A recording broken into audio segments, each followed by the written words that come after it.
Boa noite, pessoal. Sejam muito bem-vindos. Eu sou a Maria Cristina e vamos iniciar o nosso programa Pod House. E vamos começar a entrevista com a nossa convidada especial, que é a Evelyn Sintra. Evelyn, me fala um pouco sobre você, o que levou você a tomar essa decisão de entrar nessa atividade de advocacia.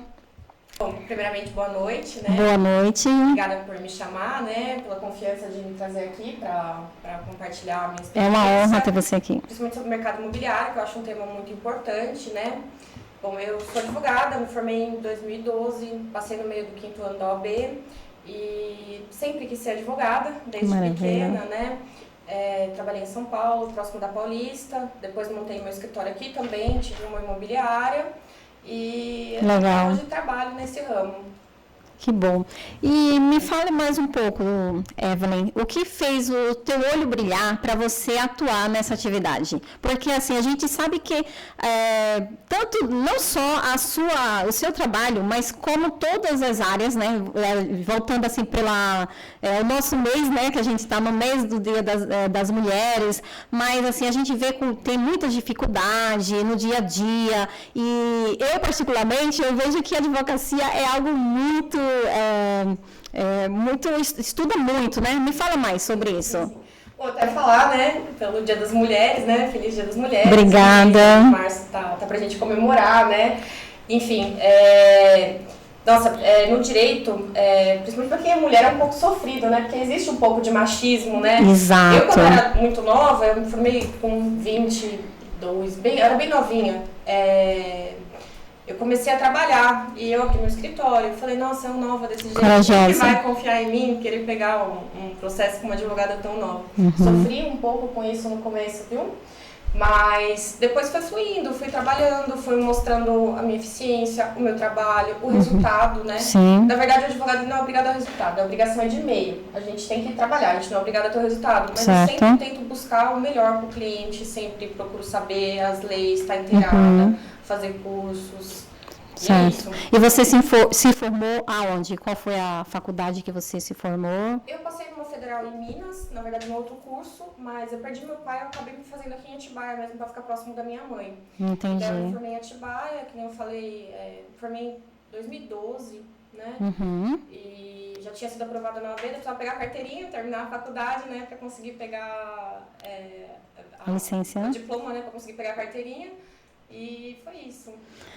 Evelyn, vamos agora entrar algumas perguntas, né, que os internautas nos mandaram, né, e voltado mais para a nossa cidade mesmo, né, porque, como a gente sabe, a cidade tem crescido muito, né, então tem algumas divergências, né, de pessoas que apoiam e outras não, né, estamos falando do quê? Da questão do vertical, né, que está acontecendo aqui na nossa cidade. Me fala um pouco mais sobre a legislação, sobre essa situação que a gente está passando aqui na cidade, que tem o prós e tem o contra, né? Então, isso acaba tendo muitas dúvidas para os moradores aqui da cidade. Esse tema da verticalização é um tema muito polêmico, né? Tem muita gente que abriu um debate sobre isso, reuniões que houveram na Câmara, enfim. Essa discussão é bem polêmica na cidade. Os empreendimentos têm crescido de uma forma escalonar, assim, muito grande. Isso, eu acredito até que para o crescimento da cidade isso seja bom, né? Sim. Porque acaba gerando emprego para as pessoas que estão pedreiros, que estão construindo. Gera renda, né? Gera renda também. A cidade vai crescendo. Na verdade, é o destino de toda a cidade, né? Como São Paulo. São Paulo tem muito prédio. Por quê? Porque precisa, pro lado não está crescendo mais, vai crescer para cima, né? E normalmente é o crescimento, é a ordem natural das coisas, né? Sim. Cresce assim. Enfim, sobre legislação, toda a legislação em cada município tem uma, né? Certo. A Atibaia eu acredito que seja mais um pouco aberta quanto a isso, né? Tanto que está permitindo a construção de prédios, edifícios, inclusive edifícios lindos, né? Que a gente tem verdade, aqui, né? Verdade. Eu acho que até você sabe me falar melhor do que eu, né? Sobre o mercado imobiliário, Nossa. a venda dos apartamentos em Atibaia, região, perdões, para cá. Isso tem até crescido alavancado, né? bastante. E a gente tem uma novidade, né, que é o Ondas de Atibaia. Isso vem impactar muito na questão do crescimento, né, em geral, porque, pelo que eu entendi, ele é uma rede de hotelaria. Então, e um parque, né? Isso vai crescer bastante. Atibaia vai dar um boom mais do que está, né? Então vai criando isso vai, né? exatamente. Disso. Então vai criando isso vai, né? Exatamente. Disso. Acho que é a ordem natural das coisas, né? Vai ter que crescer. Exato. Não vai ficar estacionada, né? Exatamente. E ainda mais no polo que a gente está, próximo de Mariporã, de São Paulo, liga Campinas, liga a região de Dom Pedro, que você vai sentido praia. Então a gente está muito bem localizado, né?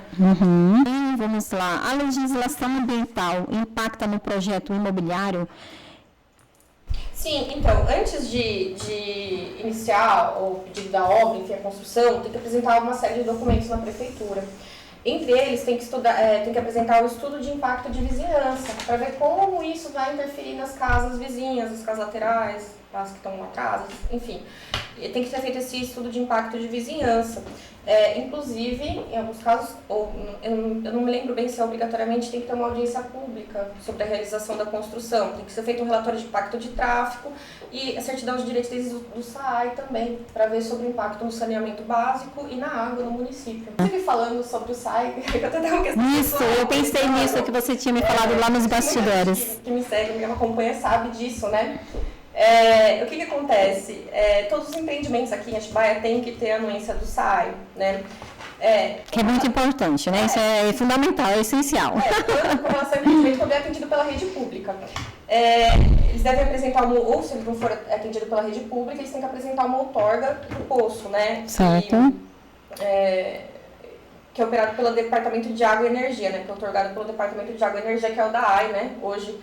E a licença de estação de tratamento de água e esgoto, que é da CETESB, o ABITS, né? Eles precisam ter isso. Então, é feito todo um estudo de saneamento, sobre essa projeção que vai escalonar, isso né, vem impactando a água na cidade. Enfim, isso é tudo feito.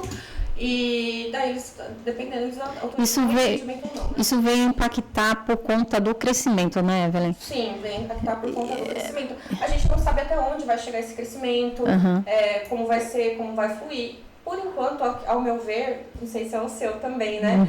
Parece que está tudo fluindo, né? Graças a Deus. Até qual vai ser o limite disso, né? Exatamente. Dessa forma. Tudo para dar certo. Tudo para dar certo, sim. Que bom. Vamos lá. Com a tecnologia e a inovação está influenciando na área jurídica, no setor imobiliário? Eu acho que a inovação ela está proporcionando maior eficiência, conveniência e experiência para o cliente.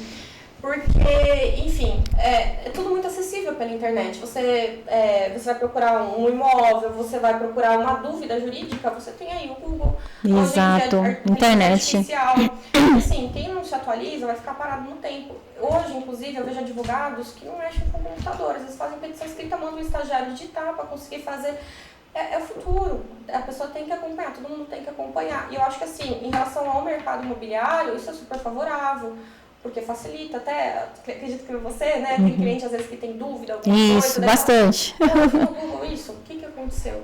E pergunta pra você, né? Às vezes você esclarece, que nunca é igual, né? É verdade, é verdade. Você esclarece a dúvida. E eu acho super, super vantajoso essa inovação tecnológica que existe hoje. Certo. Além dessa questão de legislação, né, voltada para o ramo imobiliário, você atua em outras áreas também, né? Mas vamos focar nessa agora. Legal, bom saber. Mas, assim, sobre a questão de locador e locatário, você também atua nessa área? Você tem bastante conhecimento sobre esse assunto? Tem bastante, viu? O que a gente vê muito hoje é que, até você deve saber por esse lado, existe muita procura para locação, né? Isso, principalmente aqui na cidade de Atibaia, né? Nossa, bastante. E os imóveis de Atibaia, eles têm um custo de locação normalmente alto, né? Mesmo se você vai para bairros mais afastados, o custo de locação é baixo. Acontece muito que do inquilino não pagar e procura para entrar com ação de despejo, enfim. Eu entendo bem dessa lei, inclusive. Até postei essa semana sobre liminar de despejo, né? Que, se não me engano, é o artigo 57 da lei do inquilinato. Só retificando, eu falei que o artigo da liminar de despejo era o 57, na verdade é o 59 primeiro. Tá? Certo. Eu acho super interessante isso. Na pandemia, inclusive, eu não sei se é do seu interesse falar sobre esse assunto, mas eu acho importante e relevante comentar. Na pandemia, ficou barrado, né, o despejo, a menos que fossem situações especiais, que uma lei especial para isso, né, ficaram suspensos os despejos pelo não pagamento do imóvel comercial até R$ 1.200 e residencial até R$ 600. E como que ficou essa situação hoje? Para as pessoas... Eu vou até comentar casos que aconteceram comigo. Teve imóveis aqui que eram comércios, né? Que estavam na iminência ali de um despejo, de ser despejado. Eu precisei entrar com uma liminar, porque o valor era acima desse teto. E, inclusive, consegui na justiça para não ser despejado no meio da pandemia, porque estava aquele caos. Você imagina, Lucas, cheio de restaurante. Sim. Como é que você paga o aluguel se não podia entrar? Tem um fluxo de pessoas, de cliente movimentando. O empresário tem muito dinheiro guardado para sustentar um longo período aí. Sim, e o aluguel, né, como você comentou, a gente sabe que o aluguel de comércio, tanto residencial também aqui, super alto, né? Super alto. Eu acho que assim, é tudo flexibilidade, né? Porque existe toda uma situação e o juiz que vai analisar o processo, tudo, ele tem que ter normalmente essa noção. De ver o que é válido e o que não é. E essa lei, ela voltou após a pandemia? Não, foi só durante a pandemia. Só durante a pandemia, certo. Depois, suspendeu. Bacana. E nos conta um pouco sobre algum case mais que aconteceu sobre essa situação de despejo durante a pandemia. Não, sim, eu tive um caso que foi, inclusive, em um bar lá na Lucas, que ela estava na iminência do despejo. No meio da pandemia, o locador ele quis aumentar o aluguel. E o aluguel já era alto, eu não posso falar valores nem quem é a pessoa, mas o aluguel já era alto. E certo. Você paga um aluguel alto que já ia aumentar no meio da pandemia. Nossa. Não tinha condição, né? Bem difícil, né? Daí a gente lutou, inclusive foi essa uma das liminares que eu consegui na justiça para não aumentar o aluguel e manter o pagamento. A gente foi fazendo os depósitos, tudo certinho, depois conseguimos resolver a situação. Que legal, bacana. Muito bom saber aí. Quem precisar de alguma situação, procure a Evelyn Sintra. Inclusive, eu adoro a lei do inquilinato. Oh, que maravilha.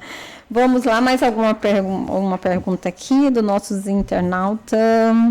Explica mais para a gente sobre a diferença entre o financiamento imobiliário e o consórcio. Bom, o financiamento imobiliário, ele é feito com base em um contrato bem delimitado, né, que sempre vem de um banco ou de uma instituição financeira.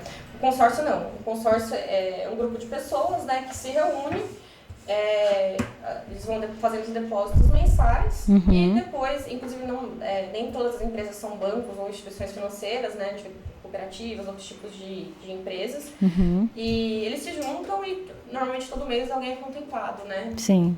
Mas daí eu não sei, o que você pensa disso? Consórcio vale a pena?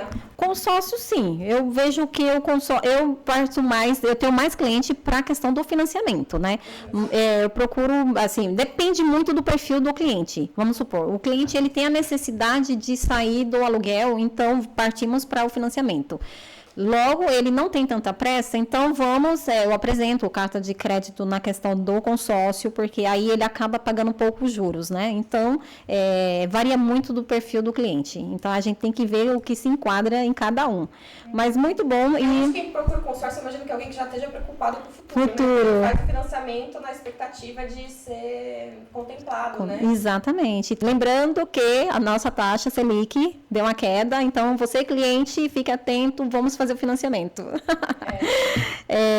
Vamos lá. Vocês fazem financiamento lá na imobiliária também? Sim. Tem esquema próprio para isso? Temos. Aí tem os correspondentes, né? Todos os bancos, Itaú, Bradesco, Caixa, que é a melhor taxa, né? Hoje é mais burocrático, porém é a taxa menor hoje, né? Vocês cobram para consultar? Como é que funciona? Não tem cobrança. Gratuito para facilitar, isso. Para facilitar, né, o relacionamento mesmo com o cliente, então isso ajuda até para a gente manter o cliente próximo da gente e ter ele fiel conosco, né?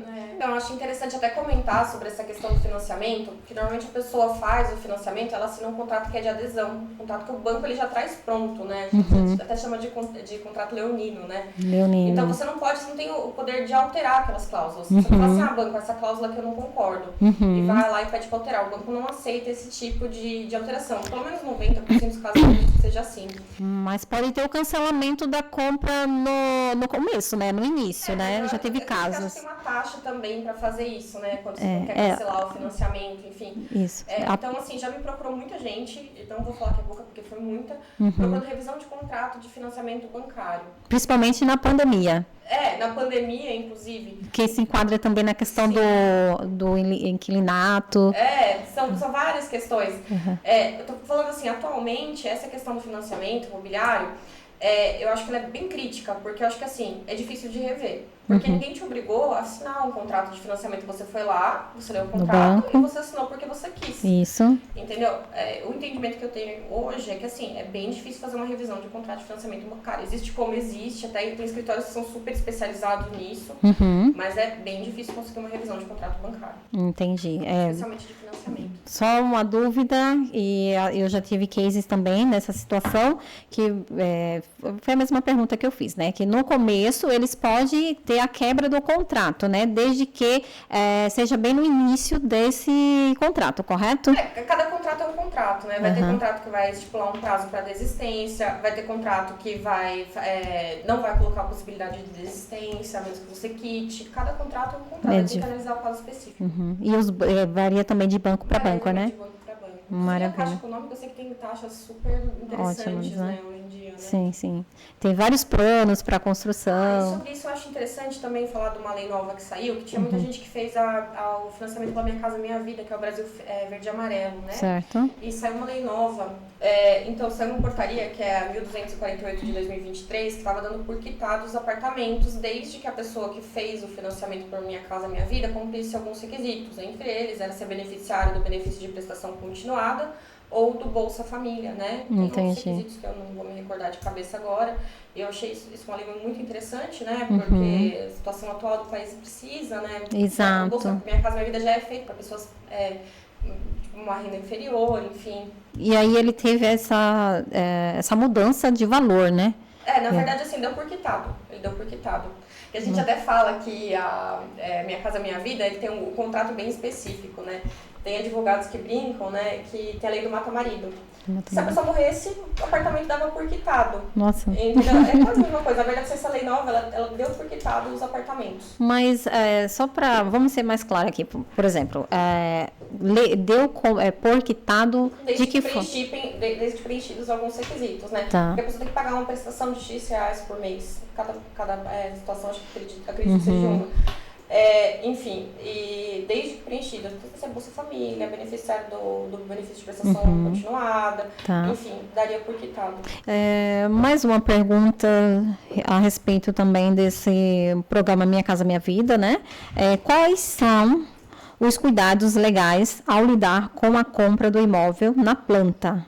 Bom, eu acho essa pergunta muito importante, né? Porque eu já vi gente que não se deu bem com compra de imóvel na planta. Aconteceu comigo um caso de um cliente em São Paulo, que ele comprou um imóvel na planta e a incorporadora quebrou. A pessoa que estava construindo quebrou e o imóvel dele saiu bem na hora. E teve que resolver, a gente teve que resolver essa situação, graças a Deus a gente conseguiu resolver, foi super legal, tá? Eu acho que assim, em primeiro lugar, você tem que investigar a incorporadora, a pessoa que está fazendo empreendimento, a empresa, ser idônea, tirar certidões da empresa antes de fazer a compra. Porque às vezes a gente acredita, tal empresa parece idônea, tá? Pareceu uma coisa, mas ser idônea é outra. Como que a gente consulta se é idônea? Certidão de protesto, consulta de certidão negativa no fórum, processo, falência. Para isso, Evelyn, tem que ter por trás um bom corretor, correto? Sim, com certeza. Eu acho que é fundamental, porque muita gente que compra sem corretor, né? A gente vê isso, né? Sim. E eu acho que o corretor é a figura fundamental para realizar a compra ou a venda do imóvel. Aliás, e que tem um bom conhecimento. Especialista nisso, né? Para fazer isso, outra coisa também. Verificar toda a documentação da construção, se foi aprovado o projeto na prefeitura, se ele tem todas as licenças que precisa ter, ambientais, sanitárias, enfim. Ver com atenção no memorial descritivo, ver o imóvel, visitar, se tiver aberto, né? Aliás, se estiver na planta não tem como, né? Geralmente aqui em Atibaia tem bastante empreendimento onde o local já tem endereço, né? Inclusive já tem decorado aonde vai ser exatamente a construção desse imóvel, né? Sim. E eu procuro também, antes de eu entrar com a venda desses imóveis, eu procuro estudar bem sobre essa empresa, verificar tudo certinho, a documentação, tiro todas as certidões para ter a segurança do cliente, né? Isso é muito importante. Muito importante. Aliás, tão importante quanto isso é pesquisar a construtora quanto à qualidade das obras, porque a gente vê também empreendimentos, que eu acho que já deve ter acontecido com você, de ver casos que o teto da garagem caiu de prédio. Eu já vi isso aqui em Atibaia, inclusive. Então, ver a qualidade da obra, se a construtora ela tem um histórico de realizar obras com bons materiais. Exato. Tudo mais. A recomendação de quem já comprou, se teve problema com a construtora, não teve, o prazo de entrega, para ver se entrega dentro do prazo, se já tem um histórico de retardar ou procrastinar a obra mais do que o necessário. Entendi. Enfim. Fazer uma pesquisa profunda mesmo, né? E ter um bom conhecimento, ou seja, ter um profissional por trás disso, né? Volta a falar. Com certeza é o corretor. Exato. E o corretor também tem o apoio de uma boa advogada.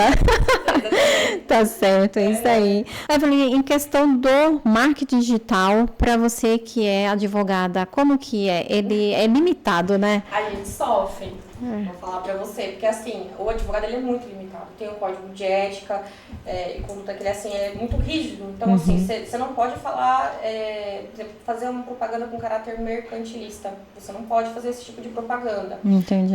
Você pode falar sobre leis, sobre assuntos que você entenda de direito e tudo mais. Colocar em panfleto, outdoor, esquece, não, a gente não pode fazer isso, entendeu? Entendi. Mala direta, com autorização, então ela é bem rígida. Eu não sei como é a lei do corretor, mais flexível? Bem flexível, a gente pode fazer tudo, né? Inclusive tem corretor aí abusando até demais. Então. Mas eu acho isso legal. É fundamental para qualquer negócio, precisa ter, né? Porque senão no final é mais difícil, né? Mas realmente a gente é bem limitado.